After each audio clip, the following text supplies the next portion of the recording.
boys, asking if they needed anything. The old man said that they didn't need anything. Bayern looked straight ahead with a serious look, pressing his fist to his chest. The protagonist noted that control over the granite transportation road, as well as the construction of the quarry, would be entrusted to Mr. Bayern because he had passed the veteran level and reached the maestro level. A system window with skills, understanding of design, administrative tasks, and so on appeared. Baibong tore out trees with a furious look. The orcs carried logs on their shoulders. Lloyd noted that leveling the landscape for the construction of the quarry was not a problem, because their county was full of monsters that could handle this task perfectly. The monsters were dragging carts with earth and trees. The man shouted for them to raise their noses higher. That's it. Nuira and the other elves raised their fists in the air. She shouted about meat. The protagonist noted that elves are responsible for the construction of buildings.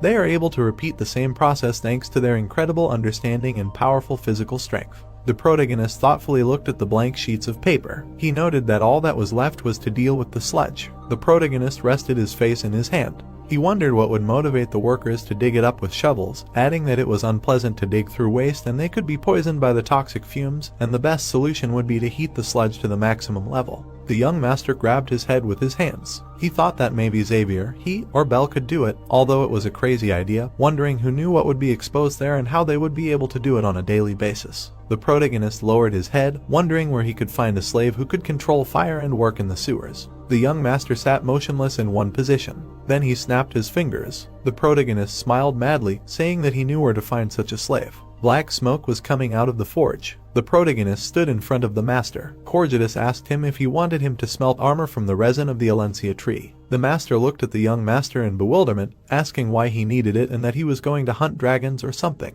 The protagonist smiled widely, saying that it was so. The master looked at the main character with curiosity, asking